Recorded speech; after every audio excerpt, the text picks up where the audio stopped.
Welcome to Trade Talk, or maybe I should say bienvenidos a Trade Talk, because our guest today, he's a Spaniard as myself, and he's José Ángel Sueiro. He's COO of PH Resorts, and he's here with us to give us an update on the development of the company's IR in Cebu, Philippines, the Emerald Bay, and to chat some other topics too. So, hola José Ángel, ¿cómo estás?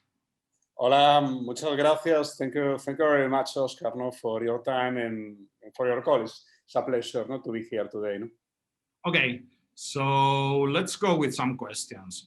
In December, we learned that PH Resorts Group Holdings top of two of the hotel towers of the Cebu Integrated Resort, and there were plans for a soft launch by the end of 2021, followed by a full opening in 2Q22.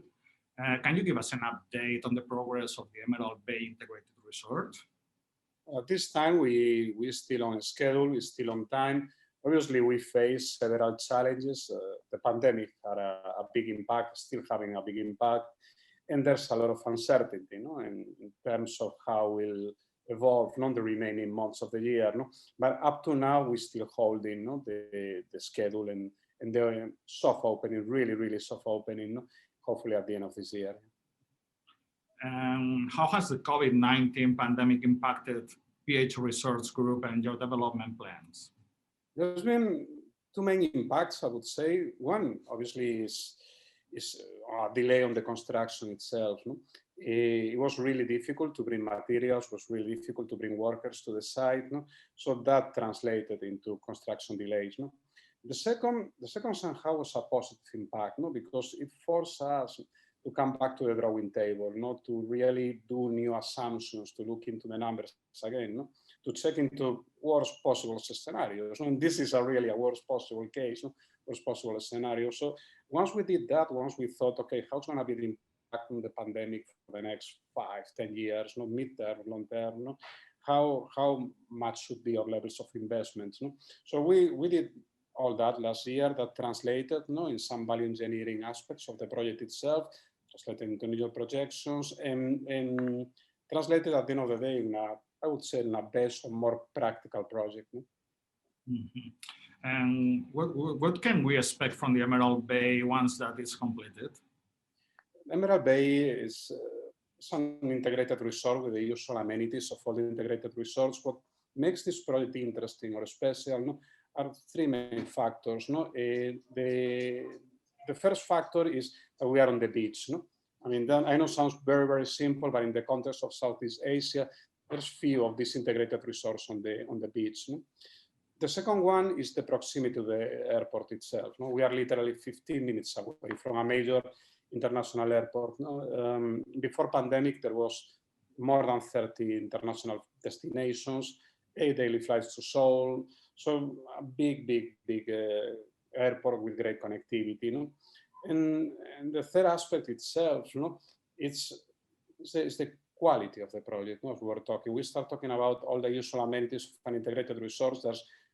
But as anything in life, there's some that are better, some that are not so good. In our case, we feel that the choice of architects, contractors, materials, the choice of the restaurants, the F&B, retail, all that together is making a great project. Finally, we enjoy exclusivity for 7 years after opening in Lapu-Lapu City. That also give us time to have to create a solid market and to have a loyalty base of customers. And what will be the target demographic for the Emerald Bay, and what will be the gaming mix to make the most of the demand? We have three main groups. On one side is the local market. In my career, I developed more than 20 different countries, gaming facilities, casinos.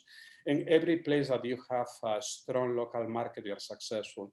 So in our case, in Cebu is the second largest city of the Philippines, but it's the capital of the Visayas Mindanao region. And that means having a captured market of almost 60 million people. Visayas Mindanao has a very strong culture. They have their own language. So when we look into Visayas Mindanao, when we look into Cebu, it's not just Cebu itself, but it's all the secondary cities in this region. So that's the first market. No, that's the low-hanging fruit. No, the local Cebu and the Visayas Mindanao. Then obviously we want to look into the international markets. We want to look in the premium mass. Premium mass as someone who spends between $25,000-$50,000 per visit, 4-6 visits a year into casinos. No? We feel that we have a unique value proposition that can bring customers. No? What we talked before, the strengths in terms of having a great airport. It's very, very easy to come to our property. The fact that we are on the beach, the fact that it's a real vacation experience compared to other urban experience. So we feel that we got enough tools to bring this premium mass. And obviously the third one is on the junkets VIP. And when we talk about the junkets VIP, we always think about diversification. And I think this is now very relevant, more than even in the past. Obviously, you have the Chinese junkets. There's a lot of question marks now regarding that specific one. But Cebu itself is a very common name. It's very well known in Korea, for example. So when we look into junkets, we are also looking into that. We are also looking into the Korean junkets. We are having conversations with them. We're also looking into the people from Indonesia, from Japan, from Singapore, Malaysia, from other jurisdictions. So the combination of those three, again, super strong and solid local market, premium mass and international junkets with not just China, but other countries in the region is I believe, is the main sectors that will bring the customers to the property. Okay, and beyond the Emerald Bay, we know that PH Resorts also is developing a project in Clark. What can you tell us about that development and the timeline of the construction? That's a quite exciting one. I think we got a very interesting concept for that property.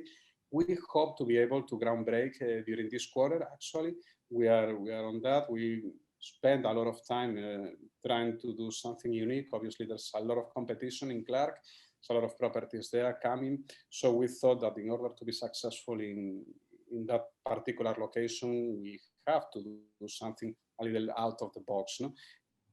So again, we spend a lot of time on just pure planning and development, and hopefully now we'll be able to do the groundbreaking in basically during this quarter.